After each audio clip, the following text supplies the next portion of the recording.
कस्तूरी तिलकं ललाटपटले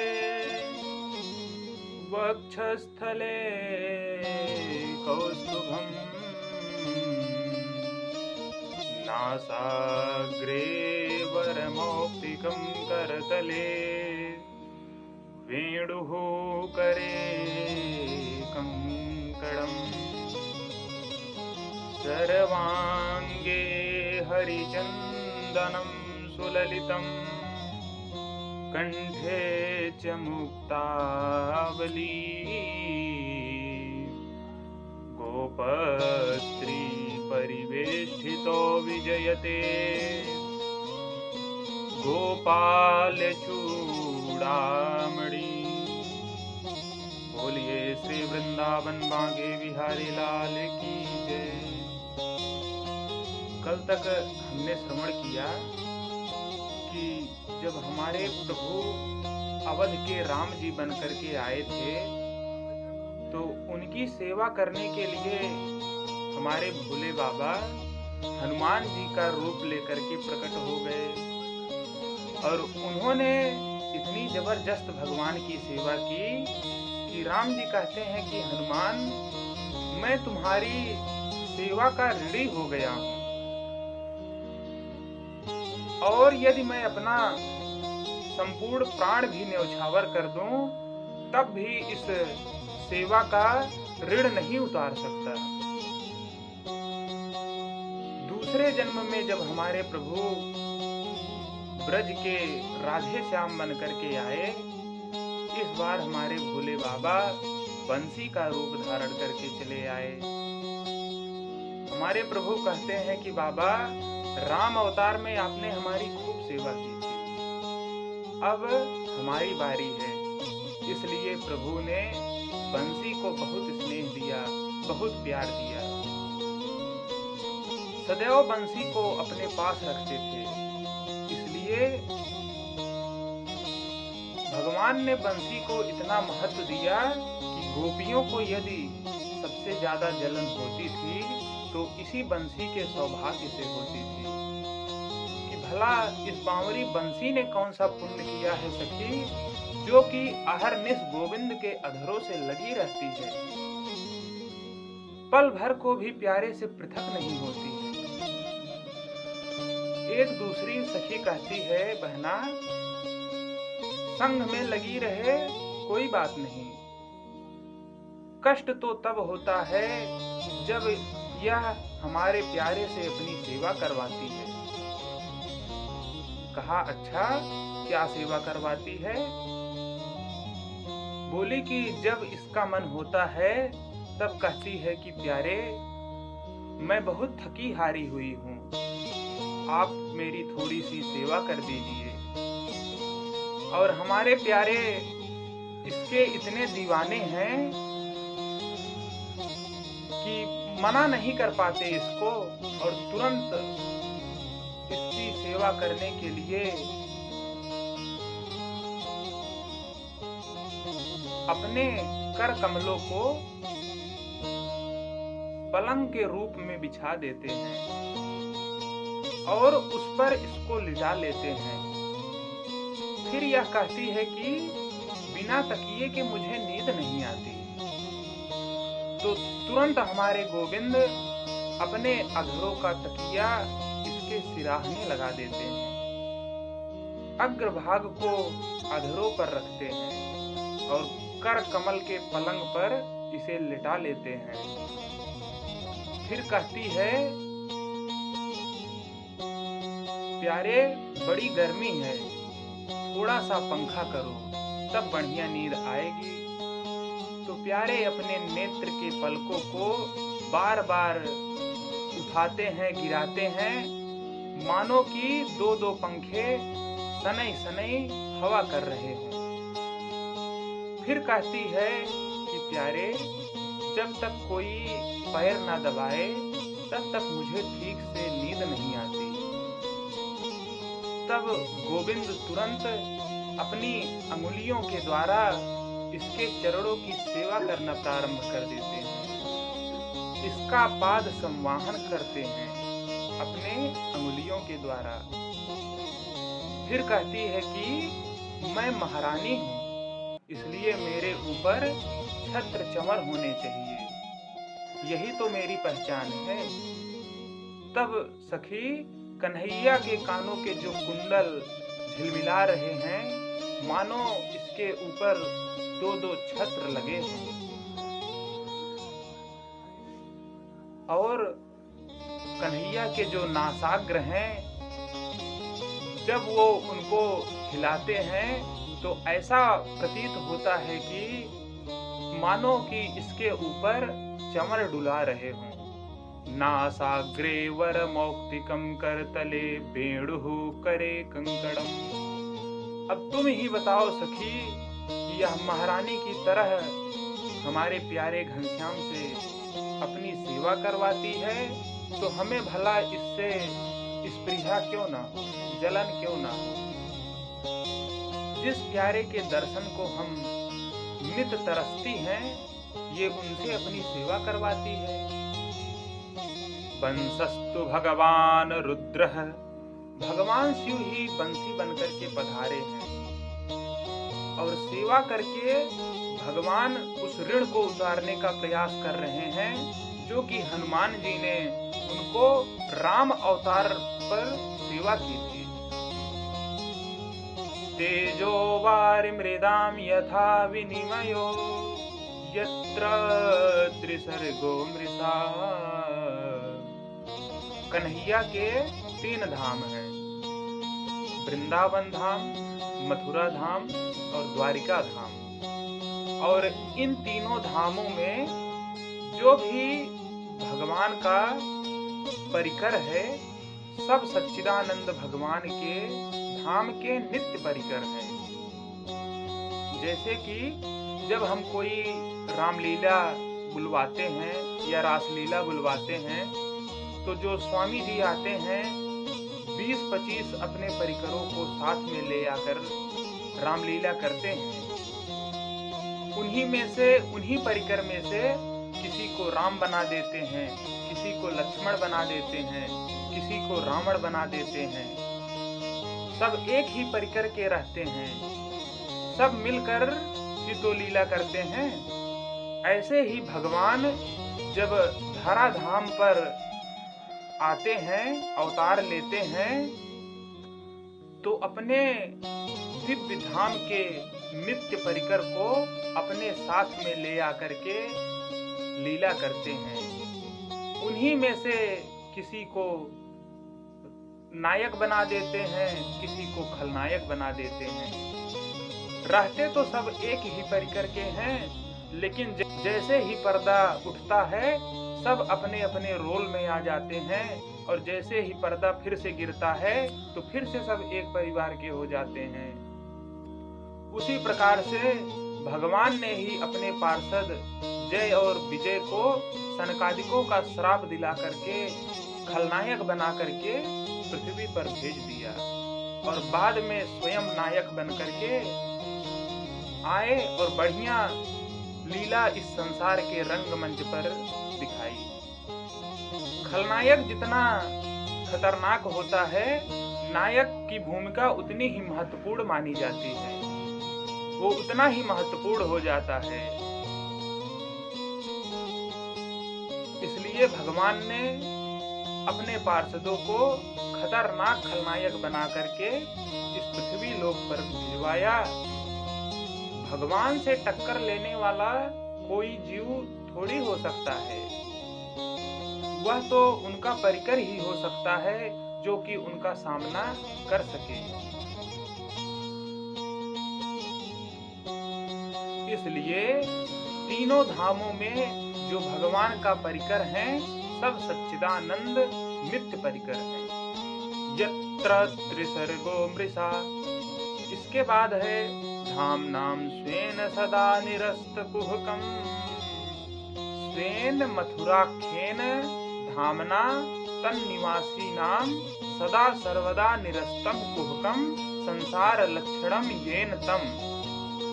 भगवान के धाम का जो भी जीव आश्रय लेता है, अपने धाम वासियों का भगवान मायाकृत जो कपट रूप जाल का संसार है वह तुरंत भगवान निरस्त कर देते हैं। माया के प्रपंच से धामवासियों को भगवान मुक्त कर देते हैं। ऐसे उन सच्चिदानंद भगवान श्री कृष्ण कन्हैया का हम सब मिल करके ध्यान करते हैं। बोल सच्चिदानंद भगवान की जय, कृष्ण कन्हैया लाल की जय। द्वितीय श्लोक में अनुबंध चतुष्टय बतलाया गया है ग्रंथ का। प्रत्येक ग्रंथ के 4 स्वरूप होते हैं। विषयश्च अधिकारिश्च संबंधश्च प्रयोजनम। ग्रंथ का विषय क्या है, इसके श्रवण करने के अधिकारी कौन है, और इस ग्रंथ से हमारा क्या संबंध है, और इसको लिखने का क्या प्रयोजन है, इसको अनुबंध चतुष्टय कहते हैं। द्वितीय श्लोक में व्यास जी स्पष्ट करते हैं, धर्मः प्रोज्झित कैतवोऽत्र परमो निर्मत्सराणां सताम्। इस ग्रंथ का प्रतिपाद्य विषय क्या है? अत्र परमो धर्मः निरूप्यते। व्यास जी कहते हैं कि इसमें हम निष्कपट परम धर्म का वर्णन करने जा रहे हैं। सुखदेव जी कहते हैं, प्रोज्झित कैतवो परमो धर्मः। कैतव किसको कहते हैं? कपट को। प्रोज्झित कैतव मतलब निष्कपट। व्यास जी कहते हैं कि मैं निष्कपट धर्म का वर्णन इस ग्रंथ में करने जा रहा हूँ। अब प्रश्न यह उठता है, यदि आप इस समय निष्कपट धर्म का वर्णन करेंगे तो कपटपूर्ण धर्म भी कुछ होता है, होता होगा, तभी तो आपने कहा कि हम निष्कपट धर्म का वर्णन इस ग्रंथ में करने जा रहे हैं। तब व्यास जी ने बोला कि हाँ, कपटपूर्ण धर्म भी होता है। क्या होता है? पहले तो यह समझा जाए कि धर्म की परिभाषा क्या है। भागवत में वर्णन है, वेद प्रणहितो धर्मः। वेदों ने जो आज्ञा दी है उसका पालन करना ही हम सब का धर्म है। जो आज्ञा वेदों के द्वारा हमें मिली है, जो वेदों ने धर्म का उपदेश हमें दिया है, वही धर्म है। जिसको धारण किया जाए वही धर्म है। वेदों ने कहा, मातृदेवो भवः, पितृदेवो भवः, आचार्य देवो भवः, अतिथि देवो भवः, सत्यम वद धर्मम च, आदि आदि आदि। ये सब वेदों के द्वारा हमें उपदेश दिए गए हैं। ये सब धर्म है। माता पिता और गुरुजनों की सेवा करो, यह वेद की आज्ञा है।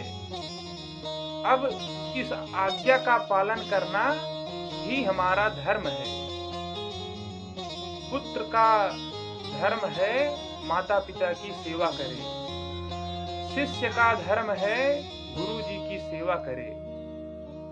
परंतु यदि इस सेवा में स्वार्थ सिद्धि यदि छुपी हुई हो तो कपटपूर्ण धर्म बन जाएगा। जैसे कोई पुत्र पिता की सेवा बड़ा जबरदस्त कर रहा है, समर्पित भाव से, पर सेवा में स्वार्थ उसके भीतर यदि छुपा हो कि हम 4 भाइयों का तो पिताजी ने बंटवारा कर दिया है, जिसको जो देना था दे दिया है, पर धन अभी भी इन्होंने छुपा करके रखा है, किसी को बताया नहीं है, और 2-4 साल के ही ये मेहमान हैं, बढ़िया से जमकर सेवा कर ली, इनका हृदय गदगद कर दिया तो पक्का हमें ही बता करके जाएंगे। इसलिए सेवा तगड़ी चल रही है, तो फिर यह कपटपूर्ण धर्म कहलाएगा।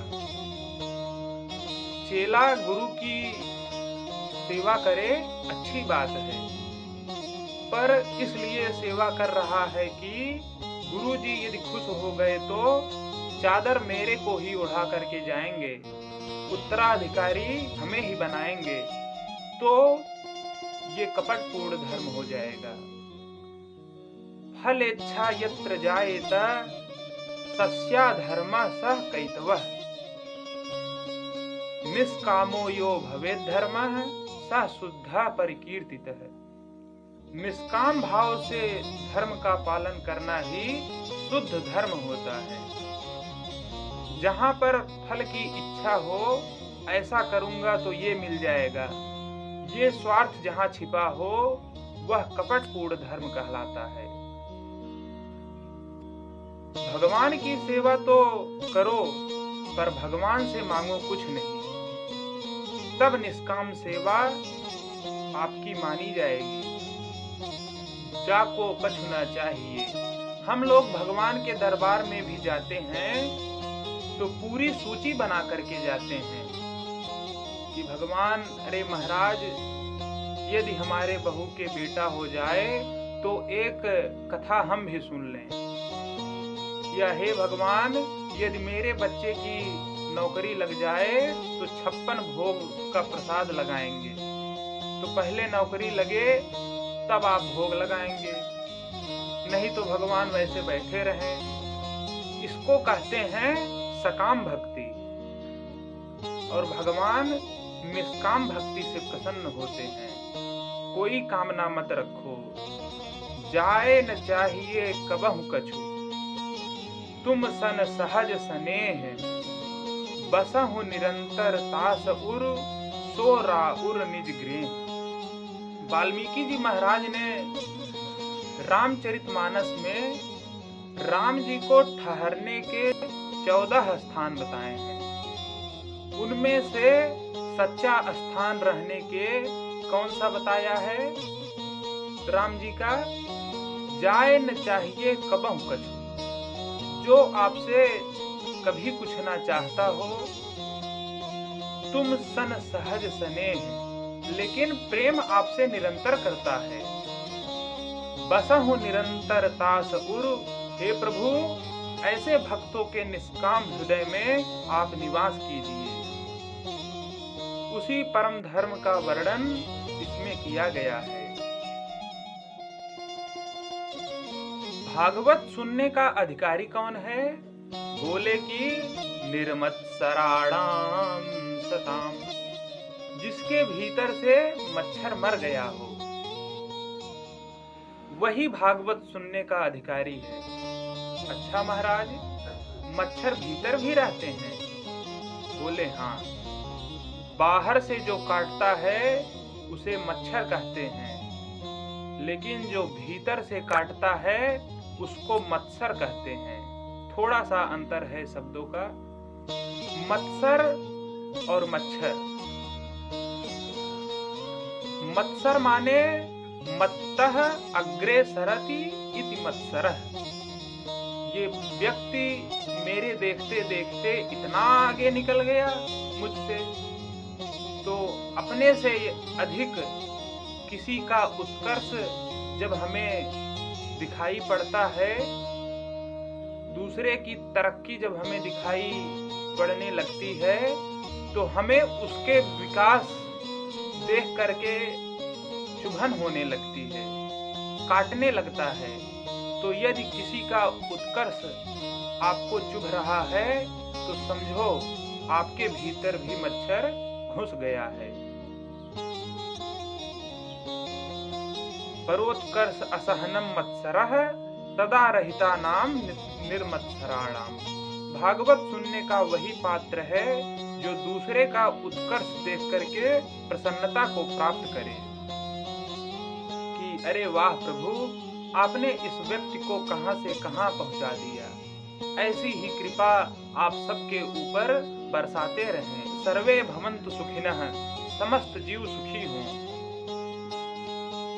ये विशाल चिंतन और विशाल हृदय जब आपका होगा, तब आप जानिए कि आप भागवत सुनने के उत्तम पात्र हैं, उत्तम अधिकारी हैं। और ये दूसरे की तरक्की आपको काट रही है, चुभ रही है, तो समझ लीजिए मच्छर आपके भीतर घुसा हुआ है। पहले इसको ऑल आउट करो, तब जाकर के भागवत सुनने का परम लाभ आपको प्राप्त होगा। गाय का दूध अमृत तुल्य होता है, परंतु यदि तनिक खट्टे बर्तन में भी यदि इसे रख दिया जाए तो यह तुरंत फट जाएगा। पात्र भी साफ होना आवश्यक है। शेरनी का दूध यदि है तो स्वर्ण का पात्र भी होना चाहिए। श्रीमद् भागवत दिव्य अमृत है, पर श्रोता का पात्र होना भी, निर्मत्सर होना भी अत्यंत जरूरी है। पदार्थानुकूल पात्र होना चाहिए। अच्छा, फायदा क्या होता है इसको सुनने से? बोले कि वेद्यम वास्तवमत्र वस्तु शिवदम। पहला लाभ यह है कि तुम्हें वास्तव वस्तु का बोध हो जाएगा। वास्तव वस्तु क्या है? तीन अर्थ किए हैं आचार्यों ने वास्तव शब्द का। वास्तवो जीवः, वास्तवी माया, वास्तवम जगत। जीव, जगत और माया तीनों को वास्तव कहा जाता है। तो अत्र वास्तव वस्तु बोधम, इसके सुनने से आपको इन तीन वास्तव वस्तु का बोध हो जाएगा। शिवदम, और उससे आपका कल्याण होगा। और तापत्रयोन्मूलनम, दैहिक दैविक भौतिक ताप में जो आप तप रहे हैं, उन तीनों तापों का सर्वथा रूप से उन्मूलन हो जाएगा। तीनों ताप तत्क्षण नष्ट हो जाएंगे। और कितना लाभ होगा? बोले कि सद्यो हृदय वरुद्धते त्रिकृतिभिः शुश्रूषुभिस्तत्क्षणात्। जहां आपने भागवत सुनने का पक्का मन बना लिया कि मुझे विधिवत भागवत सुननी है, तो सुनने मात्र के संकल्प लेते ही तत्क्षण ईश्वर हृदय वरुद्ध, हृदय अवरुद्धते, उसी क्षण ईश्वर तुम्हारे हृदय में आकर के अवरुद्ध हो जाएंगे। शब्दों पर थोड़ा ध्यान दें। व्यास जी ने ये नहीं कहा कि हृदय में आकर के विराजमान हो जाएंगे। अवरुद्ध होने में और विराजमान होने में अंतर है। आप सब जब भागवत सुनते हैं बैठ करके, तो आप सब विराजमान होते हैं। जब मन कहे तब आप उठ करके चले जाते हैं। लेकिन यदि किसी कमरे के अंदर आपको बैठा दिया जाए और सभी दरवाजे को बंद कर दिया जाए कि जब तक आरती नहीं हो जाएगी तब तक कोई बाहर नहीं जा सकता, जहां पर आप अपने मन से ना जा पाए, उसको कहते हैं अवरुद्ध। कारागार में जेलर साहब जो होते हैं, वो जब जब मन कहे जहां चाहे तहां जा सकते हैं, वो विराजमान होते हैं। परंतु जो कैदी होता है वो चाह करके भी कहीं बाहर नहीं जा सकता, वह अवरुद्ध होता है। जब चाहे तब जाए, वह विराजमान, और अपनी इच्छा के बाद भी यदि कोई न जा पाए तो वह अवरुद्ध होता है। व्यास जी क्या कहते हैं? सद्यो हृदय वरुद्धते। सद्यो माने शीघ्र ही भगवान उस श्रोता के हृदय में अवरुद्धते माने कि कैद हो जाते हैं, भाग नहीं पाते। ये बंसी वाले हैं ही बड़ी टेढ़ी टांग वाले, जल्दी किसी के भीतर घुसते नहीं, और घुस गए तो तुम लाख कोशिश कर लो, ये निकलने वाले कभी नहीं हैं। बड़े लोग जल्दी किसी के ऊपर कब्जा नहीं करते और यदि कर लिए तो इनको हटाना बड़ा भारी काम है। अब आगे की कथा में हम बताएंगे कि गोपियों के मन में भगवान ने ऐसा अपना प्रभाव छोड़ा कि गोपियों के हर कार्य करते समय भी उनके चित्त में हरि का ही दर्शन होता है। एक गोपी तो ध्यान करने लगती है कि ये हमारे ध्यान से निकल जाएं। इसकी कथा हम कल श्रवण करेंगे। नारद जी को बड़ा आश्चर्य होता है कि बताओ, हम सब जिसको सोचते हैं कि हमारे ध्यान में बैठे और ये उन्हीं को ही निकालने की बात कर रही है। इसकी कथा हम कल सुनेंगे। बोलिए श्री वृंदावन बांके बिहारी लाल की जय।